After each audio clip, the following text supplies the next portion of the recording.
राधे राधे। कैसे हो आप सभी? आई होप कि आप सब बहुत अच्छे होंगे, खुश होंगे। सो फ्रेंड, सुबह का टाइम है, सुबह के बजे हैं 10 और मुझे करना है। देखिए, मैंने मशीन अपनी रख ली है क्योंकि घर का सब काम हो चुका है। और वहां पर मैं अपनी, मेरे पास कमेंट्स भी आ रहे थे कि दीदी आप अपनी वीडियो कैसे बनाते हो। तो ये देखिए, यहाँ पर मेरी मशीन रखी है और जस्ट उसके ही सामने मैं अपना ट्राइपॉड रखती हूँ और वहीं पर मैं अपना कैमरा सेट रखती हूँ। ठीक है, तो ऐसे ही मैं अपनी वीडियो बनाती हूँ। तो देखिए, वीडियो बनाना कोई ज़्यादा मुश्किल काम नहीं है, बस एक ट्राइपॉड लेने की ज़रूरत है और उसमें अपने मोबाइल को सेट कर दो और वहीं से अपना ऑन करके सिलाई करते रहो। तो उससे ना क्लियरिटी आती है, मतलब कैमरा जो है इधर उधर हिलता नहीं है। ठीक है, तो फ्रेंड देखिए, यहाँ पर मैंने ले लिया है सूट और इसकी मुझे फिटिंग करनी है। ये देखिए, रेडीमेड सूट है ये। तो जिस कस्टमर का ये सूट है तो वो शॉप से लेकर आए थे और बहुत ही ये मतलब बड़ा है, एक्सेल साइज है। इसको मुझे मीडियम साइज बनाना है, लेकिन वर्क बहुत ज़्यादा है इसलिए थोड़ी सी मुश्किल लगेगी। तो मैं इसको कंप्लीट कर लेती हूँ और उसके बाद मैं आपसे के साथ कुछ टिप्स भी शेयर करूँगी। जो भी हाउस वाइफ हैं और घर बैठे सिलाई का काम नहीं भी आता है तो वो कैसे करें। ठीक है, तो चलिए वीडियो पर बने रहिएगा। तो फ्रेंड देखिए, यहाँ पर मैं आ गई हूँ और मुझे इस सूट में मैंने फिटिंग लगा ली थी, बस थोड़ा सा काम बाकी है। उसके बाद मुझे इसमें तुरपाई करके देनी है। तो ये वाले काम भी करने पड़ते हैं और जब घर पर हम बुटीक करते हैं ना तो बहुत ज़्यादा हेडेक भी होती है। ठीक है, तो सिरदर्दी भी बहुत लेनी होती है। तो मेरे पास जो एक कमेंट्स है कि दीदी हमारे पास ना सिलाई नहीं आती है, यानी कि सिलाई कम आती है, कैसे करें। तो देखिए, अगर आपके पास सिलाई कम आती है ना तो वो किस लिए आती है। सबसे पहले तो देखिए, आप में जो एक तरीका और है, अगर आपके पास सिलाई कम आती है ना तो आप एक काम कीजिए। देखिए, ज़्यादा हेडेक लेने की भी ज़रूरत नहीं है। ठीक है, क्योंकि जब हम वो करते हैं ना, बुटीक करते हैं, घर पर हो या बाहर हो, तो बहुत ज़्यादा सिरदर्दी होती है। कस्टमर को कपड़े टाइम से देने होते हैं या कुछ भी गड़बड़ हो जाती है तो उनको दोबारा से सही करना भी होता है। तो अगर आपके को लग रहा है कि आपसे सिलाई आती है और आपके पास जो है कस्टमर नहीं आ रहे हैं, तो आप एक काम कर लीजिए। जो भी आपके आसपास की बुटीक है या बहुत सारी जो लेडीज़ हैं जो होम बुटीक, जैसे कि हम अपने घर पे होम बुटीक करते हैं, तो जो बहुत ज़्यादा अच्छे तरीके से बुटीक करते हैं ना, सब कुछ प्रॉपर तरीके से करते हैं, तो उनको नीड होती है जो उनकी हेल्प करे। तो आप उनके पास जाइए, उनसे काम लीजिए, यानी कि जो वो कटिंग करके देती हैं। क्योंकि होम बुटीक भी बहुत अच्छे चल रहे हैं जो घर पर प्रॉपर तरीके से सिलाई चला रहे हैं। या फिर एक दो बुटीक से आप बात कीजिए कि वो कपड़े कटिंग करके आपको देंगे, आप घर पर स्टिच कर सकते हैं। देखिए, उसमें आपको ज़्यादा सिरदर्दी लेने की ज़रूरत नहीं है, तो उसमें आप अच्छा खासा अर्निंग भी कर लोगे। और एक नई चीज़ और है कि उसमें आपको कुछ सीखने को भी मिलेगा। ठीक है, क्योंकि देखिए, जितनी ज़्यादा अगर हम कारीगर बनकर काम करेंगे उसमें कोई सिरदर्दी की बात नहीं है। जितना आपका मन करे उतने पीस रेडी कीजिए, 2 कीजिए, 3 कीजिए, जब भी आपका टाइम लगे।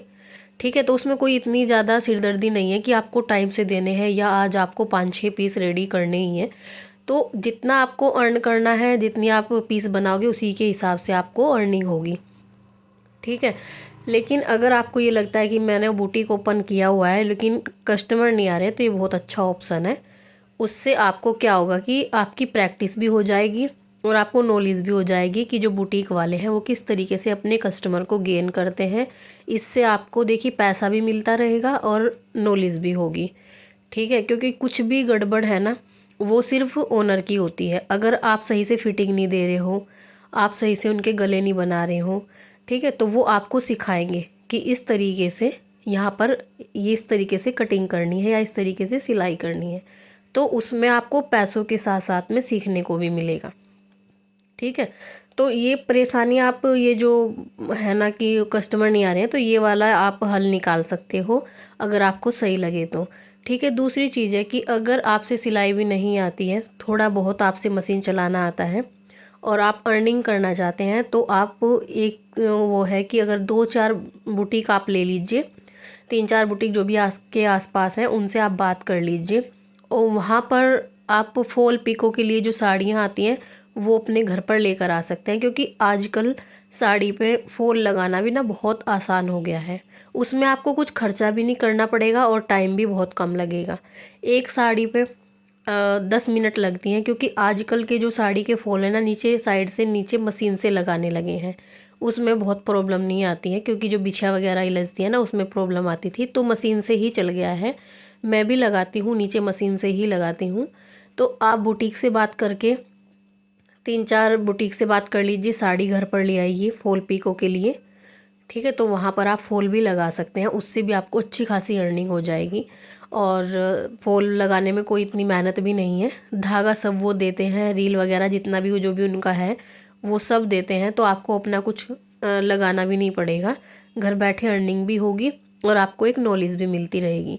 तो देखिए, स्टार्टिंग में जब मुझे समझ नहीं आ रहा था कि मैं क्या करूँ, मैं सिलाई भी करती थी, सिलाई कम आती थी मेरे पास में, तो मैंने इसी तरीके से जो मेरे आसपास के 1-2 बुटीक हैं वहीं से मैं उनके कपड़े लेकर आती थी, तो वो मुझे सिलाई मतलब कटिंग करके देते थे। जैसे सलवार है, ब्लाउज़ है, वो सब कटिंग करके देते थे। फॉल पिको के लिए देते थे, सॉरी पिको वो खुद ही करते हैं, फॉल के लिए देते थे। तो वो काम मैं करती थी, क्योंकि मुझे फ्री रहना नहीं था, मुझे पैसा कमाना था, तो मैं इस तरीके से लाती थी उनके यहाँ से कपड़े। जब मुझे ये लगा कि यहाँ पर सिलाई आती है, क्योंकि इस तरीके से ना पता हो जाता है, जब आपके पास में कपड़े बहुत सारे होते हैं ना, तो जो आपके आसपास के लोग हैं उनको पता लग जाता है कि यहाँ पर सिलाई की जाती है। ठीक है, तो सिलते सिलते आपकी फिनिशिंग भी आती है, आपको नॉलेज भी मिलती है और आपको पैसे भी मिलते हैं। तो इस तरीके से आप घर बैठे अर्निंग कर सकते हैं। तो आपको इतनी टेंशन लेने की भी ज़रूरत नहीं है कि मेरे पास कस्टमर कम आते हैं। सो फ्रेंड देखिए, यहाँ पर मैंने ये वाला जो कुर्ता है वो रेडी कर दिया है, और इसमें इतना ज़्यादा मिरर वर्क था कि इसमें सिलाई लगाना बहुत ज़्यादा मुश्किल हो गया था। लेकिन यह है कि जो काम करना है तो करना ही है। तो यहाँ साइड से मैंने तुरपाई कर दी है, जितना मुझे कस्टमर ने बोला था कि इस तरीके से तुरपाई करनी है, ऐसे ही मैंने उनको रेडी करके दे दिया है। ठीक है, तो ये कुर्ता तो बड़ा सुंदर लग रहा था, लेकिन मेहनत बहुत ज़्यादा थी, क्योंकि जो मिरर वर्क होता है ना, उनमें सुई टूटने का डर रहता है। ठीक है, पहले अच्छे से उनके जो मिरर है वो साइड साइड से वो निकाले, उसके बाद मैंने यहाँ पर सिलाई की। तो फ्रेंड देखिए, यहाँ पर मेरा ये काम हो चुका है, और जो मैंने आपको नॉलेज दी है, आई होप कि आपको अच्छी लगी होगी, क्योंकि इस चीज़ से बहुत लोग परेशान हैं। तो ये मेरा जो तरीका है ना, एक बार इसको करके देखिए, तो आपके पास भी ना कस्टमर की लाइन लग जाएगी। ठीक है, तो अगर मेरी वीडियो आपको थोड़ी भी पसंद आती है तो वीडियो को लाइक ज़रूर कर देना, शेयर कर देना, और जो भी चैनल पर पहली बार आए हैं चैनल को सब्सक्राइब कर लेना। मिलती हूँ नेक्स्ट वीडियो में, तब तक के लिए bye bye and take care.